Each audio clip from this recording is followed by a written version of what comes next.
On behalf of the Danville Regional Foundation and our partners at the Chamber of Commerce, welcome to this morning's, the first of our third year of the DRF Speaker Series. We're really excited about this year. On your table, you have information about the three speakers and the dates they will be speaking and the times they will be speaking. And we hope you will come back. The next two are in the evening. So we hope you will come back and bring your friends and neighbors to join us. Now, since we all live in a modern world, I have to say, would you please turn your cell phones off? Thank you. I better remember to turn mine off.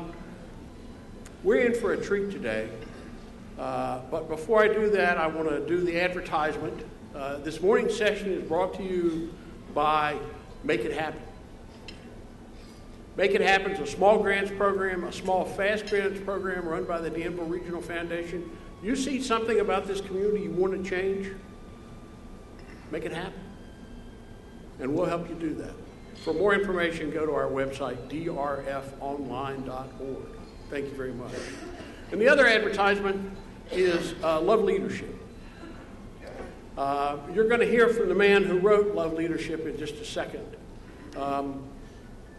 Copies of this book are available at the Avery University bookstore, as well as online and lots of other places. But if you want to support a buy local activity, you can go up to Avery and pick up copies of Love Leadership. You've got on your table John Hope Bryant's brief resume. I could spend 15 minutes just doing his resume. Last week he was in Finland and Denmark I'm going to get in real trouble. He was in Finland and Norway. And that's like saying you're from South Carolina or something. Speaking to thousands of folks.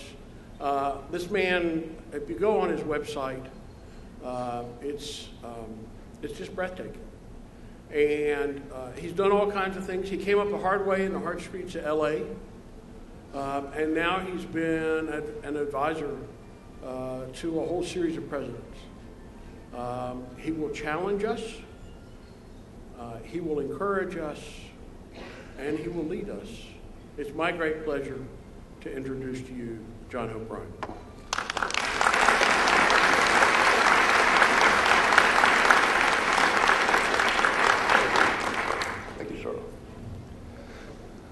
Carl is a cool dude. I really shouldn't call him a dude. But when Carl told me this morning about one of his other speakers, and he starts talking about, well, you know who the Fugees are. Now, this is a generational thing. Some of you are like, yeah, the Fugees. Some people are like, what? Is that a fungus? It's a group. It's a singing group. What's Carl doing listening to the Fugees? Carl is like one of my mentors, Quincy Jones. Carl is timeless, and he always wants to know what's going on now, what's relevant now, and that's really important. First of all, I just want to say I'm really honored to be here. Thanks for having me. I was honored to be in Europe last week.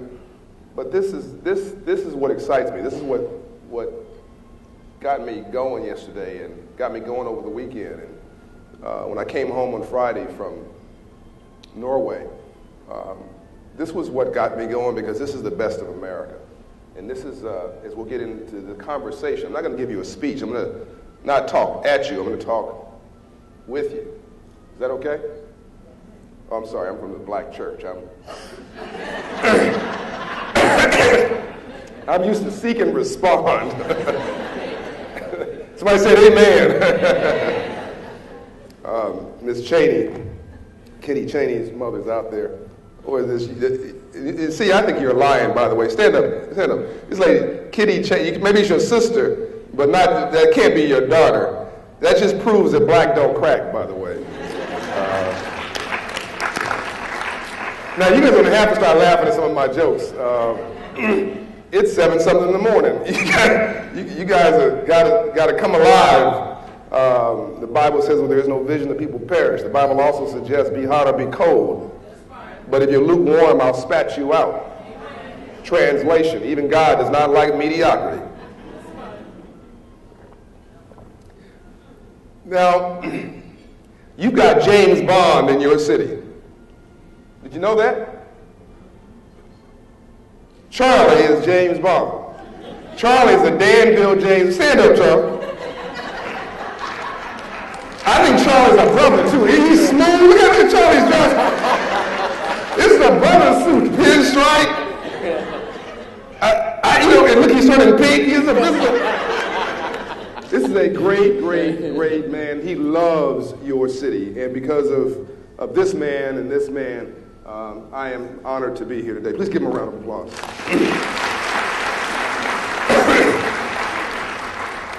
Where's Matt and Melissa? Matt's there. Where's Melissa? Melissa's a little iconic entrepreneur. She owns like 69 businesses, and you go to your tax rolls in Danville, she's every other business. But I think she owns 3 businesses here, and they're married. But this will make more sense to you in a minute. But that's your future. That's your future in white, in black, in brown, all hues of the rainbow, ethnically. But that's your future. Young people returning to Danville, left, went someplace else, went to New York, went to California, and came back to Danville with intentionality. That's your future. If you don't have that, you don't have a future. If you can't attract people from the State Department in Washington, D.C. to come back to your community and buy a farm and make an investment, if you can't attract young people to come back or stay, you've got a problem.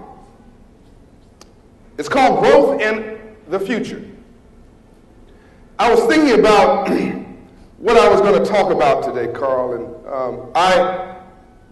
in my book, I write that courage is nothing more than your faith reaching through your fear, displaying itself as action.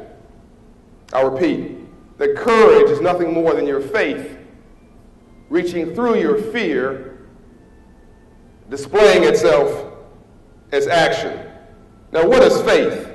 Faith is what you do when you don't have all the facts. I came here with a great deal of faith. In fact, I intentionally did not want to predetermine what I was going to say today. I wanted to be led by what I saw and what I felt. And I think with absolute certainty, it would be a mistake to come here and tell you what you need to be doing.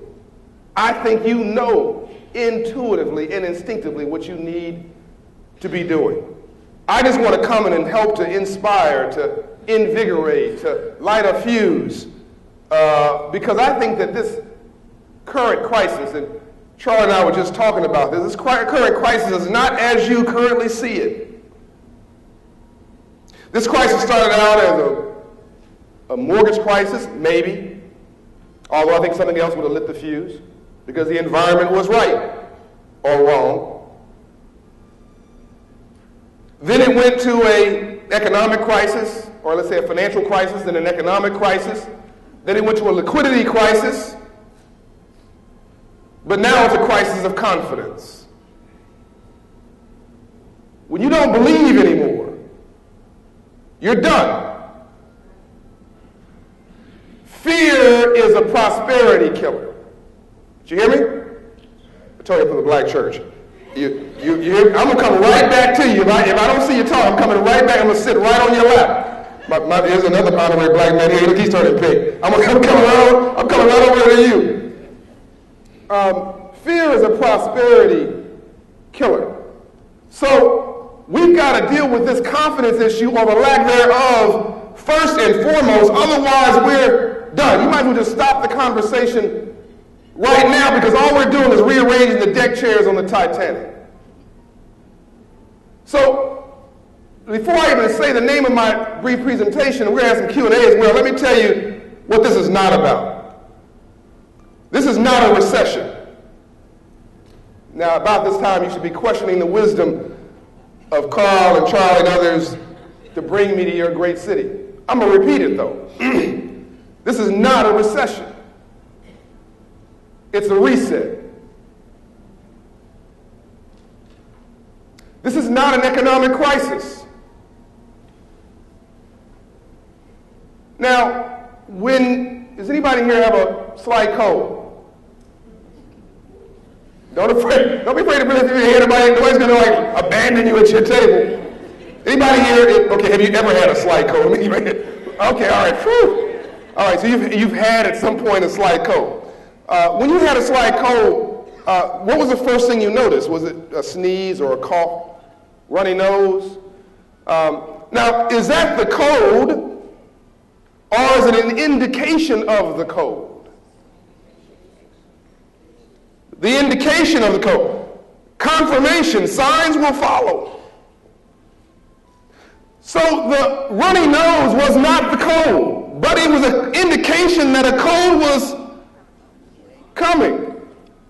Could it be that because we're living in an economic age all around the world, that this is a crisis you're feeling economically, but it's not really an economic crisis? Are you with me? I know this is deep for early in the morning. Are you with me? The coffee is right over here. So if it's not an economic crisis, when you're feeling it every day in every way you can imagine economically, then what is it? I would argue it's a crisis of virtues and values.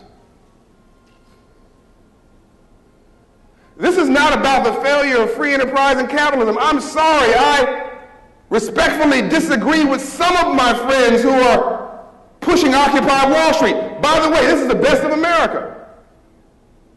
What other place in the world of power, superpower, can you protest against your government? Can you put caricatures of your president, say he's a schmuck if you want to, or down talk leadership and power and wake up tomorrow morning and go about the life as you please? Where else in the world do you have that freedom? Try that in Iraq. Try that in Iran. Try that in Saudi Arabia. I'm going to Saudi Arabia, and they're making great progress. But try that in places. Ladies, if you were in Saudi Arabia and you want to drive a car, you need a note from your husband, which means half women in here would be either arrested or killed in a week. But we take certain things for granted. Are you with me? This is a great country. And Occupy Wall Street has as much of a right to this country, as much of a right to have a voice, as the civil rights movement did, as the suffrage movement did, as those who wanted freedom from Britain did, and everybody else who had a gripe or a challenge or a problem, the Vietnam protesters and everybody else, they all represent the best of America. But you can't just make a cottage industry about what you're against. You have got to figure out what you're for. And this concept that free enterprise and capitalism is our problem is not only wrong, it's fatal. Free enterprise and capitalism is not our problem. Greed has been our problem.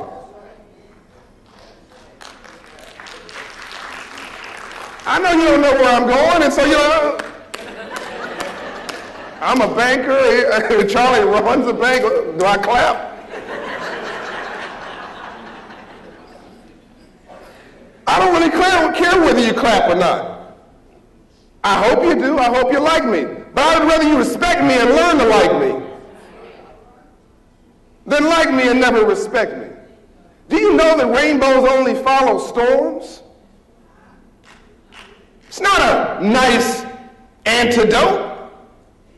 It is a scientific fact that rainbows only follow storms. You cannot have a rainbow without a storm first. Do you know that success in life is about managing pain? If you can't manage pain, just check out right now. There's a great author who has since passed, Dr. Scott Pett, wrote a best-selling book, is still on the best-selling list, called The Road Less Traveled. Some of you have read it. On the first line, first sentence, first page of this best-selling book, Scott Pett says, life is difficult. Translation, if you can't get with that statement, don't read the rest of the book. Because nobody promised you a rose garden. Nobody said that life is going to be free of grief or pain. So life is 10% what life does to us, and 90% how we choose to respond to it. So I'm not so much concerned about Occupy Wall Street or Occupy this street or that street. That's the best of America. I'm concerned about what comes. Now we're talking.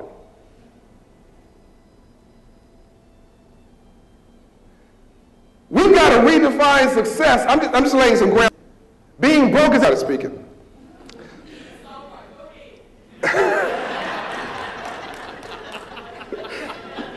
You tell a sister, go! By the way, you need that sort of passion in this city.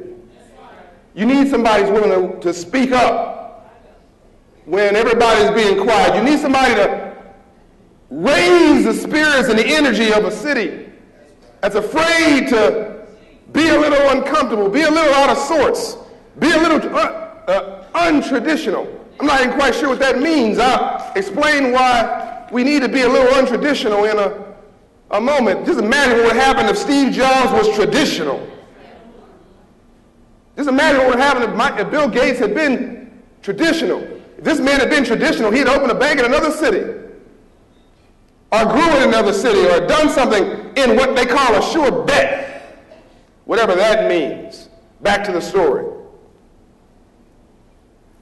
We've got to redefine success in our lives and in this city.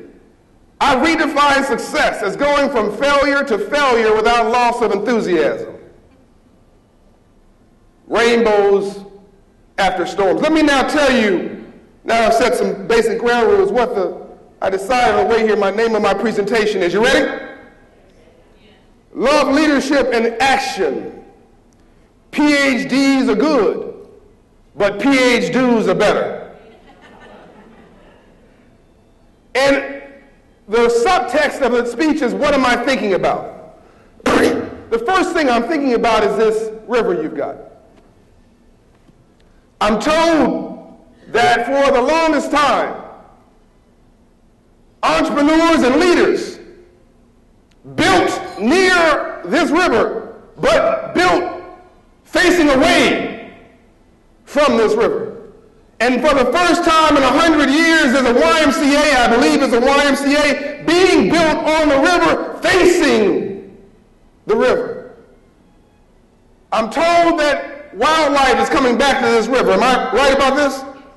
People are starting to see hawks and eagles. I love the analogy of an eagle. Eagles don't fly in packs. You've never seen a flock of eagles. But by the way, there are three types of people like three types of birds. There are eagles, there are buzzards, and there are turkeys. Eagles are high altitude birds. Eagles are regal. They're elegant but not arrogant.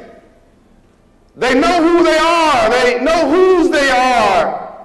They're dignified but not prideful. An eagle raises its children differently. An eagle's nest is made of sharp little twigs. Message: you get big enough and you're pushing up against the inside of that nest, you need to get up and go get a job.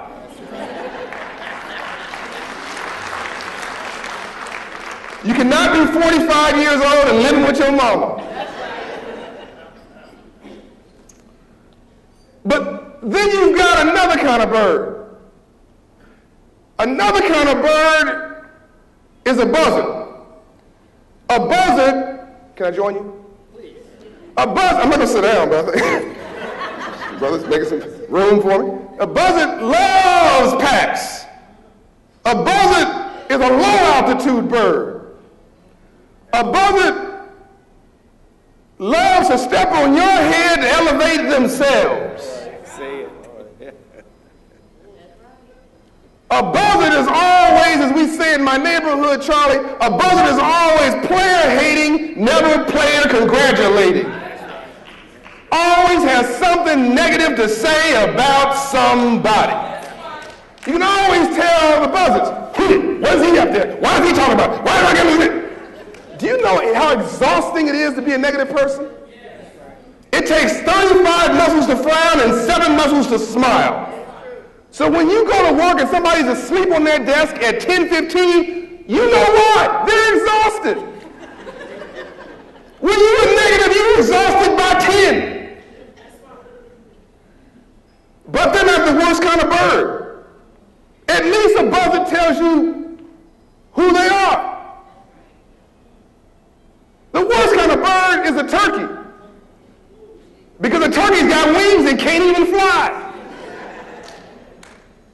All they do is profile. Translation, trying to be something they are not.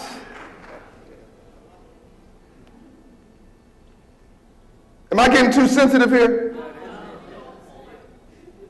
Let me tell you what I'm thinking about.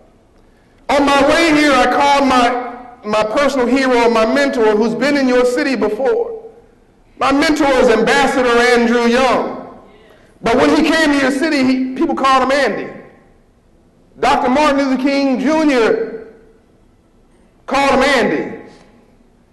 Andrew Young was a strategist in the civil rights movement. Most people don't even understand his role. Do you notice that when in the movement, in the civil rights movement, Dr. King never let Andrew Young get arrested? Ever. Go back now, watch the tapes, go home, go watch some documentaries. You will seldom see Andrew Young up there where the blows came and where the cufflinks came next. Why? Andrew Young was not only the strategist, he was the negotiator. Every movement had a strategy to it. And after weeks of marching in a town, and by the way, 80% of the customers were black in these small towns, the economy got shut down. Now, the public leaders, many of them still said no integration, no this, no that. But every business leader who's in here, I want you to hear this. You are a hero unarticulated. Because Andrew Young went and negotiated quietly with 100 business leaders in every town. The shadow government, the tribal leaders, the people who run the mill and the lumber yard and the bank and the barber shop and the dentist and the doctor, people who keep the economy going, who create jobs. And he would negotiate quietly with them. By the way, talk without being offensive. Listen without being defensive. And always leave even your adversary with their dignity. Because if you don't, they'll spend the rest of their life trying to make you miserable. You can disagree without being disagreeable. You can win without having somebody else lose. Am I talking to myself? These are ground rules that we've got to find some common ground on, otherwise we will win the battle and lose the war. You're just rearranging the deck chairs on the Titanic. The ship is sinking and we're trying to figure out what kind of drapes to put up. But I am here because I believe in the vision for Danville. I believe that this $200 million of putting this foundation as an endowment is a strategic advantage you got on almost the entire world, certainly every town in America, because I don't know anybody else who can do long-term strategic thinking and then act on it.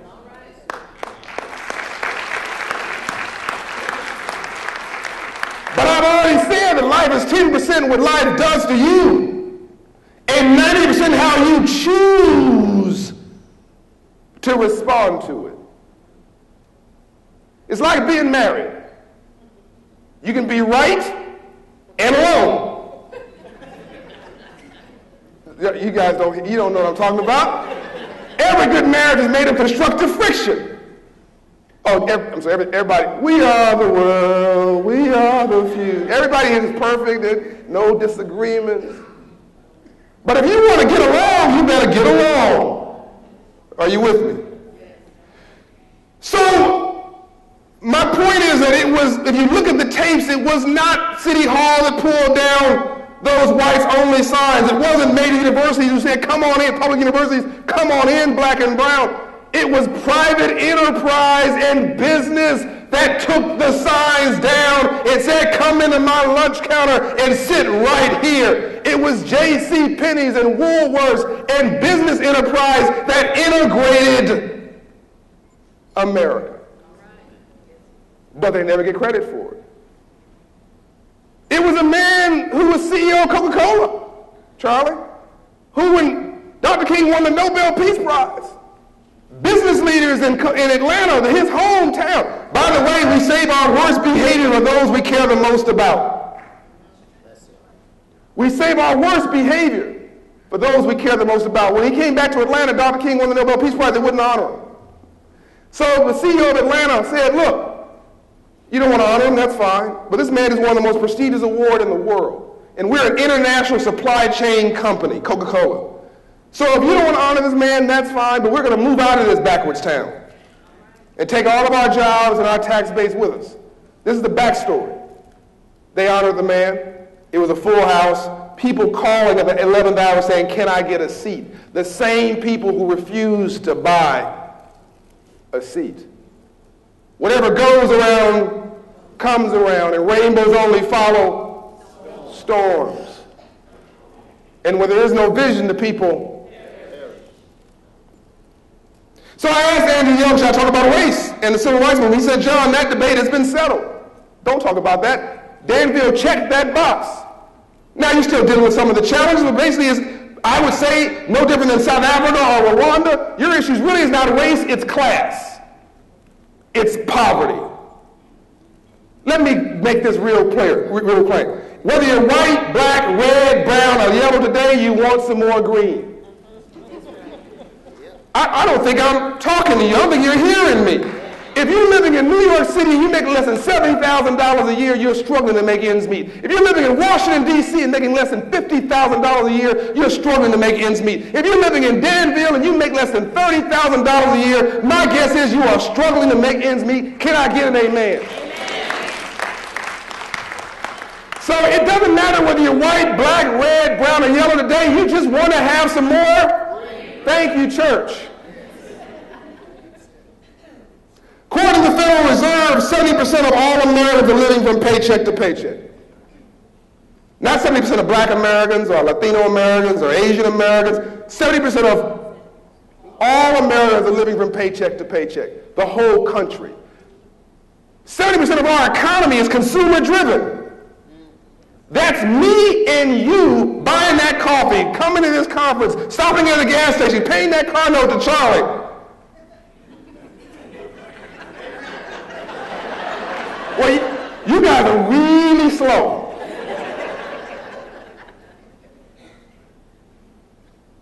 That's what's driving this economy.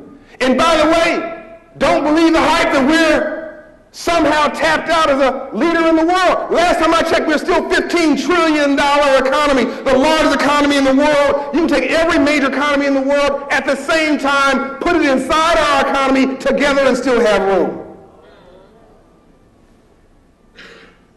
But if we're the largest economy in the world and the consumer is 70% of the U.S. GDP, that means that we're the consumer 25% of the world's GDP, which means when I was in China and they were laughing at Americans, I said, you need to stop laughing. Because if we stop buying, you stop building. We're all in this together, whatever goes around. Let me make a couple quick analogies. Danville has a choice, like other cities. I think about Danville, I think about Paris. Why do I think about, well, let me make it easy. Danville and Detroit. Why Detroit? Because 50 years ago, Detroit was the wealthiest city in the world. Did you hear me? Detroit, Michigan, was the wealthiest city in the world. Wealthier than Paris. but they lost their way. They kept talking about the meal. That didn't hit you like I thought it would. Somebody needs to understand that Detroit stopped reimagining their future. They stopped working hard. They started living on their laurels and thinking about the past and sitting on their hands. They didn't try to reimagine an automobile that could go 1,000 miles on a tank of gas, or an automobile that could use new energy, or maybe even lead America in new energy as a city. They didn't reimagine their economy. Bill Clinton once told me every economy has to create a new set of jobs every 10 years. Whether you agree with Bill Clinton or not, you got to understand that that's wisdom. He also told me, he said, John, it's hard to get people to agree to the truth when the lie is paying their paycheck. Am I going too fast for you? It's hard to get somebody to agree to the truth when the lie is paying their paycheck. How did Madoff? Because he's hiding in plain sight. When you tell people that you're going to get 15% return every year and you believe for 15 years, how do you do that and it's not the mafia sending you a check, by the way? It's because you wanted to believe that you can get 15% legally a year. He was hiding in plain sight. It's not free enterprise and capitalism. Our problem is greed. Ambassador Andrew Young said 3 reasons why men fail: pride, arrogance, and greed. Pride, arrogance, and greed. Detroit lost its way. It forgot its storyline. It forgot what made it the great place that it had become. And look at it today. But look at it today. They're trying to resurge Detroit, and if you look real closely, it's beginning to work. But I just said I compared Detroit to Paris. What was Paris in 1944? What, I heard it. What? Who said it? Rubble. Who said it?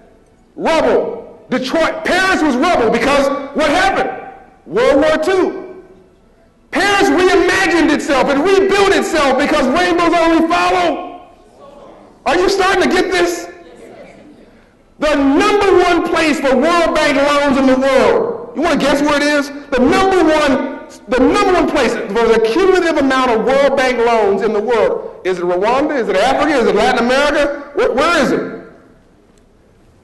It's France. Rainbows only follow storms. I think about Paris and France, and by the way, the word millionaire. Where does the word millionaire come from? France. Where's one of the toughest places in the world today to be a millionaire? Entrepreneur came from France and millionaire came from France. And by the way, the toughest place in the world today to be or to become an entrepreneur, a millionaire through entrepreneurship today is France. They made it too difficult. There are too many regulations. And so they have rejected this entrepreneurial spirit and become prideful. Let me go back a little bit further. I'm thinking about now Alexander Hamilton and George Washington, a war hero and an economic diplomat. And Alexander Hamilton admired George Washington. He was his mentor. But they also had a little bit of constructive friction. Go and read the books. Go and do your history. A little constructive friction. Do we need one or the other, or do we need both? It's not war we need to think about, but what comes next. But then there was a man named Alexander Hamilton and another man named Thomas Jefferson. Thomas Jefferson thought that Alexander Hamilton was too much about capitalism, and Alexander Hamilton thought that Thomas Jefferson was too much about democracy, about the public space. Did we need one or the other, or did we need both? Thomas Jefferson, by the way, died after a great life, almost bankrupt. He needed a little bit more free enterprise and capital, a little bit more financial literacy. And by the way, this brilliant Alexander Hamilton was shot in a duel. He probably needed a little bit more diplomacy. Let's now talk about 2 examples that I just love. Let's talk about Manhattan and Harlem. Alexander Hamilton and George Washington were fighting for our freedom, fighting for liberties in Britain. And Britain was overrunning Manhattan. Let me phrase that. Britain had beat us in Manhattan. And ran George Washington and Alexander Hamilton where? Ran him, I love this. You can't make this stuff up. You want to make God laugh, tell him your plan. Ran Alexander Hamilton and George Washington to Harlem. You don't know where Harlem is? It's where black people live. It's where. The most strategic location in Manhattan was Harlem Heights. And it's from Harlem Heights that George Washington and Alexander Hamilton reset their vision for Manhattan, gained their strength again, reimagined a new vision that was inclusive and not exclusive, and retook Manhattan. And that turned the war. Poor people have always helped to save this country. You think that's romantic? You ever heard something called Walmart? Walmart was not serving.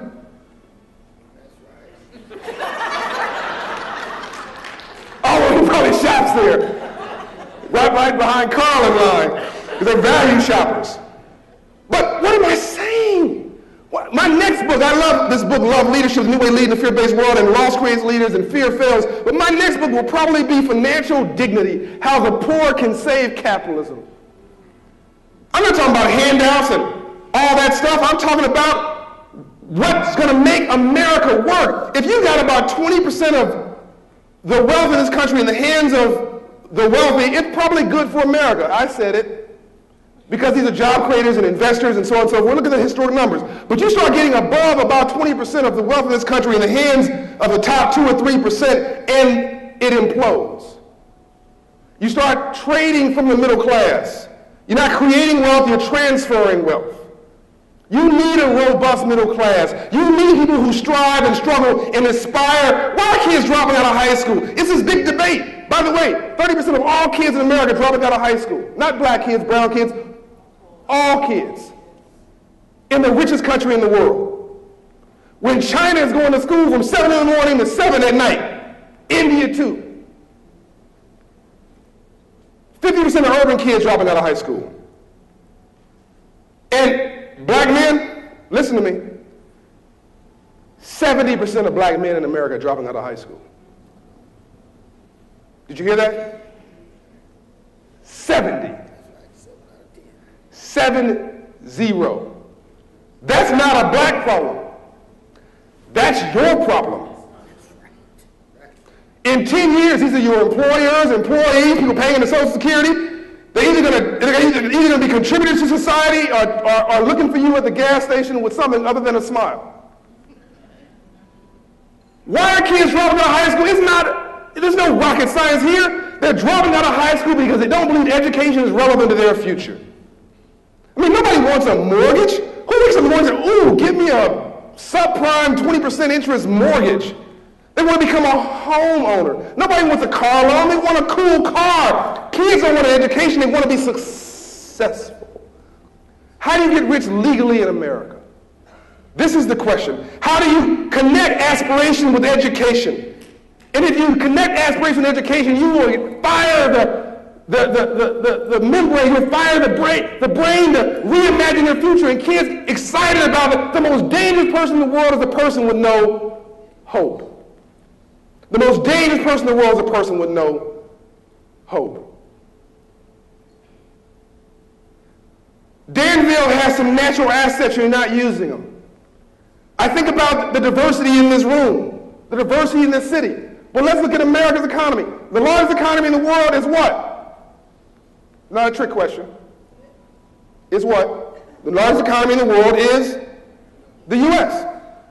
The two largest economies in the U.S. are where? California and New York. And I know you're saying about California, there was an earthquake and all, the world tilted to one side, all the nuts rolled to California, but it's still the 5th largest economy in the world, and LA County is the 10th largest economy in the world. What are the 2 most ethnically diverse places in the United States of America? California and New York. You can't do business with people you don't respect, reflect, or understand. If you're Polish, you can understand Poland. If you're Germany, you can understand Germany. If you understand there's some Finns here, if you're Finnish, you can understand Finland. Are you starting to get it? If you're Norwegian, if you're Nigerian, you can. Life's about relationships. Let me break down this crisis and how we could have avoided it. In this crisis, we treated relationships like transactions. Did that go over your head? I know I'm going really fast. We treated relationships like transactions. It became about me and not about we. About what do I get, not what do I have to give. About how do I get paid, not how do I build wealth. About short-termism versus long-termism. About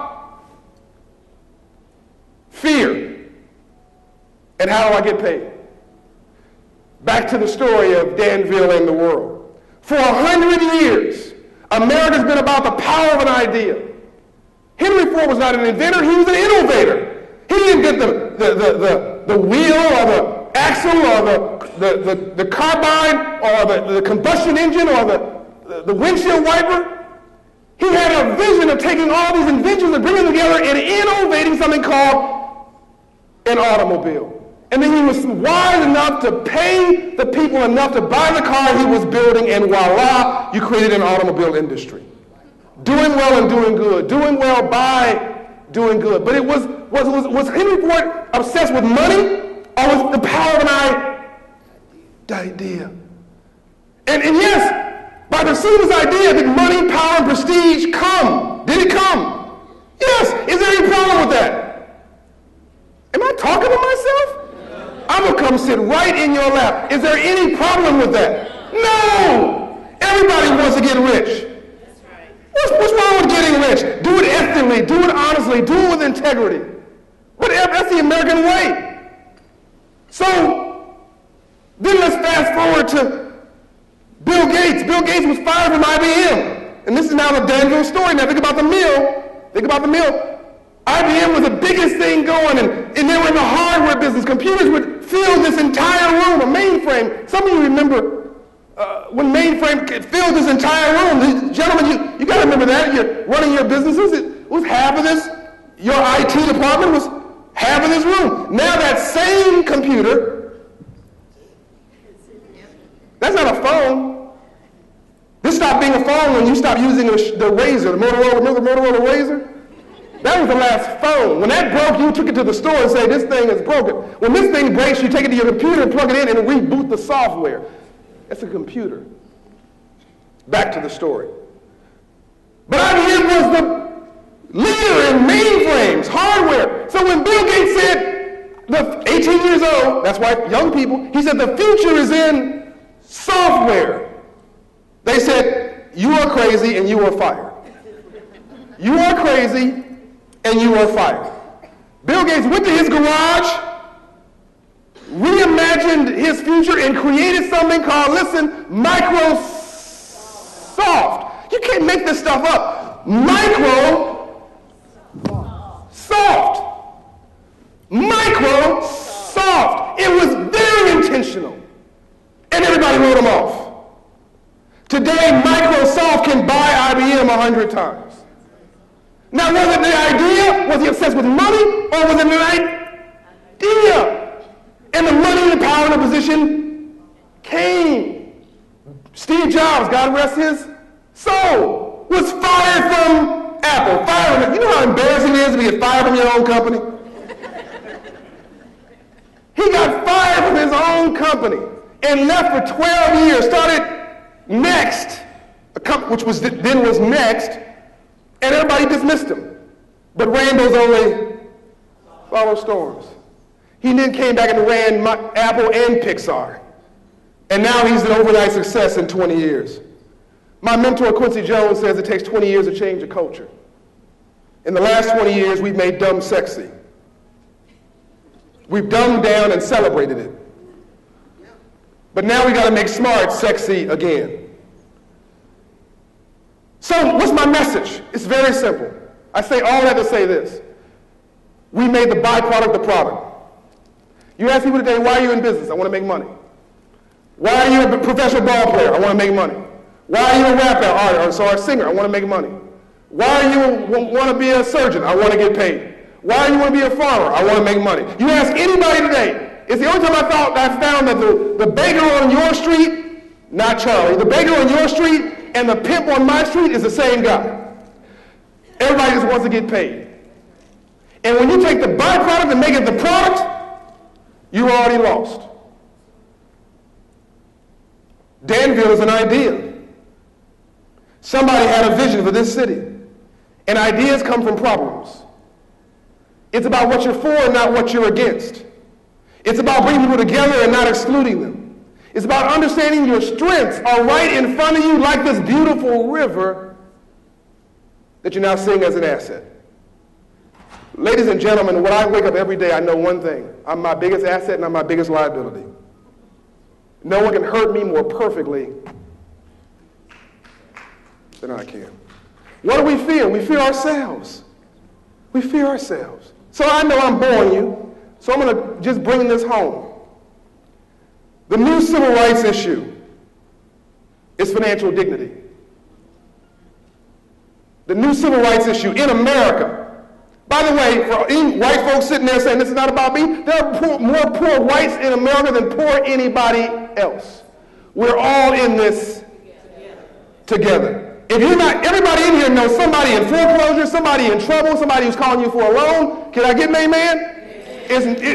We are all in this together. God has a sense of humor.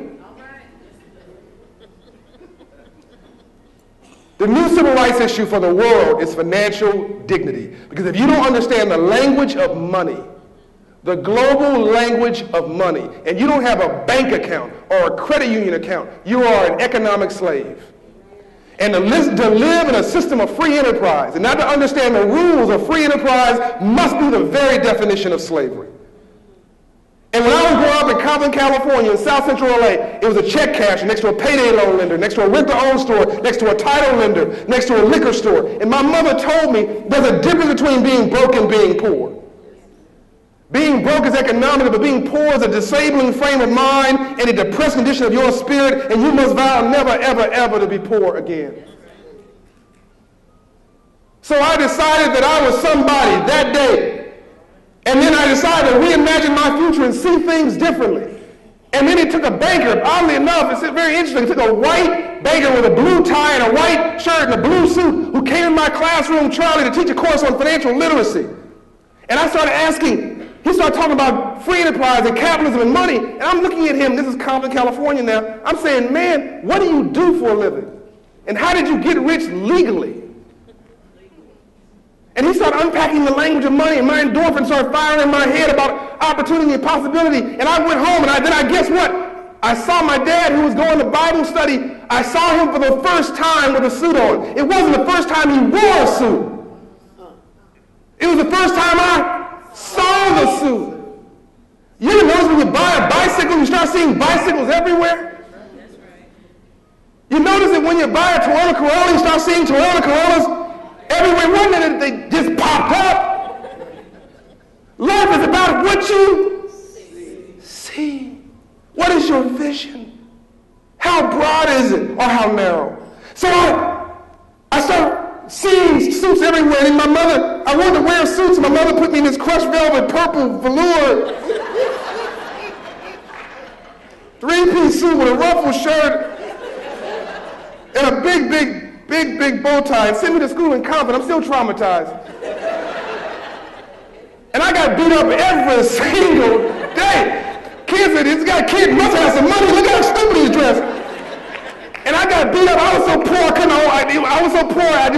couldn't afford the OR. I was just poor. And when you open the lapel of this suit, the Operation Hope organization, I found that we put the guy who made this suit in business, and he's doing $1 million a year in revenue and paying his taxes and has employees. But this suit that I wore said designed by Nita.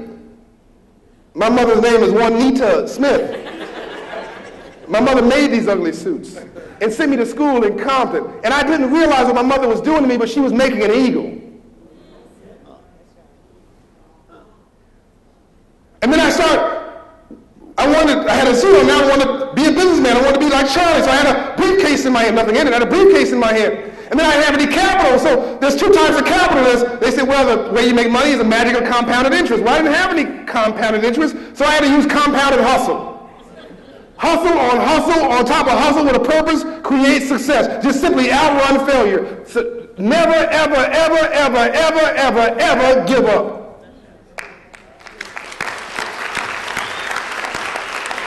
Dr. Martin Luther King Jr. is romanticized with this "I have a dream" speech. But no one talks about the fact that he gave that speech 100 times before the March on Washington. He never gave up. Even when people were falling asleep on him in the middle of his speech. Even when people were walking out on him in the middle of his speech. Even the 88th time where kids were saliva coming out of the side of their mouth and they're looking up at the ceiling going, when will this guy be through? He never, ever, ever, ever, ever, ever, ever gave up. Fast forward. I know I'm running out of time, so I want to just get this story out of the way. So I was 10 years old, and I was reimagining my future, and I went to the liquor store, and I said, sir, you're selling the wrong kind of candy. He said, go away, little boy, I've got a college degree. I said, that's nice, I've got cavities. And he wouldn't listen to me, so I got him to hire me for 3 weeks, so he just said anything to shut you up. So I went to go work for him for 3 weeks longer to learn how to buy wholesale and sell retail, and then I quit. Then I went to my mother, got $40 from my mother as a loan, not because she believed in me, but because she also was trying to shut me up.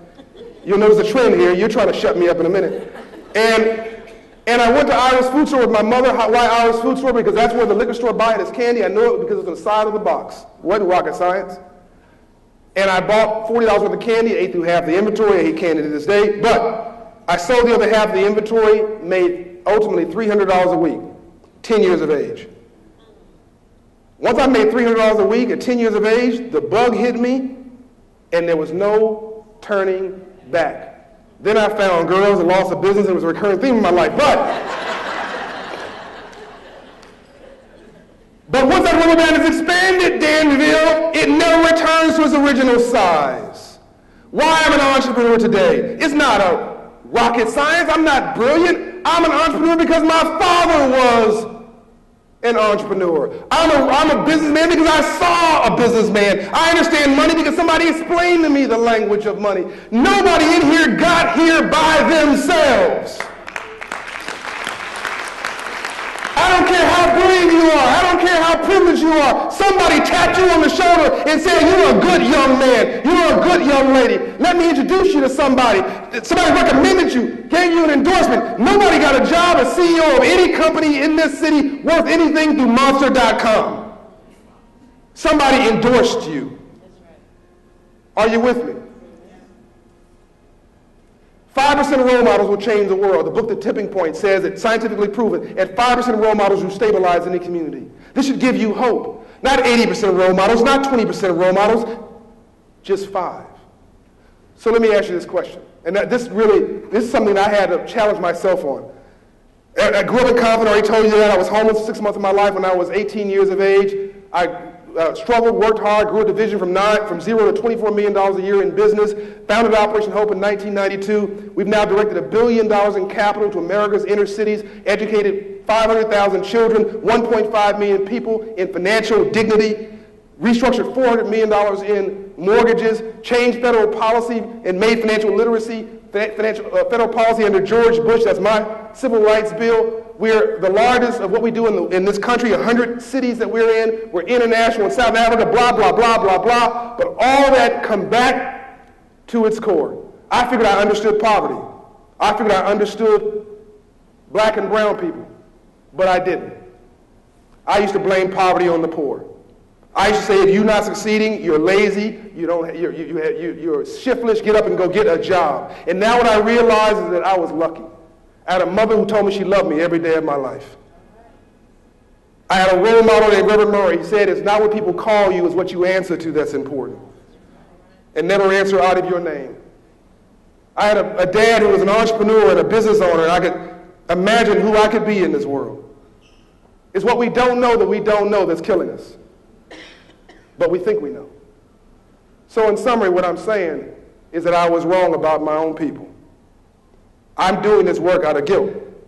I'm sorry, I used to be doing this work out of guilt.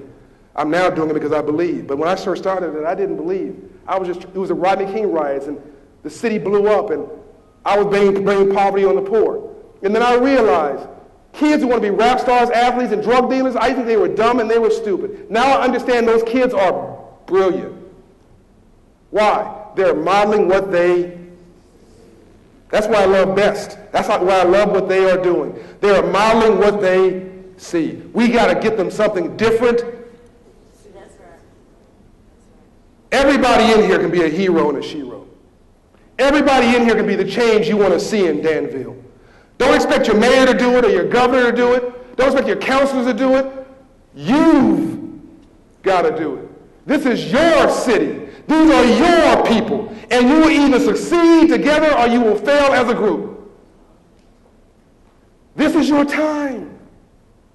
This is your time to resurge. I don't know. I've already said a place has got a $200 million endowment that's sitting there saying, help me help you rebuild, revitalize the vision for Danville. You've got employers coming in. You've got investment here. You've got a banker with a vision. You've got a city with a long history. But you've got to stop looking through the rearview mirror and start looking through the front windshield.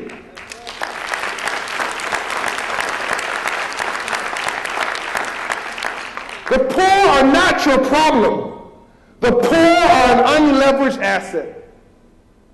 Last point. The telephone was an asset for the rich. But no company succeeded with the telephone until it became a commodity for all of God's children. The cell phone was an asset, was a toy for the rich. Remember that block, that Motorola block you had on your shoulder? I had one, $2,000 or something. But now, Africa will probably be a wireless continent. People who don't have running water have a cell phone in Africa. What can you do with that cell phone? What kind of business can you put on that network? How can you reimagine cell phone banking or whatever in this great city of Danville? The telephone, I've already mentioned that. The restaurant was an asset for the rich. Now everybody goes to a restaurant. Everything that we take for granted was once a toy for the wealthy. But it didn't take off until it became available to all of God's children. Walmart, the largest retailer in the world, does not serve the Neiman Marcus crowd. It serves the least of these God's children. Ladies and gentlemen, it's right here in front of you. If you can't get a job, create a job. Become an entrepreneur. Become a self-employment project. Become a small business owner. Don't wait for somebody to take care of you. You've got to take care of yourself. You are not a victim. You are not the past. You've got to reimagine who you are, what you want to do, and when you do it is right now. I'm done.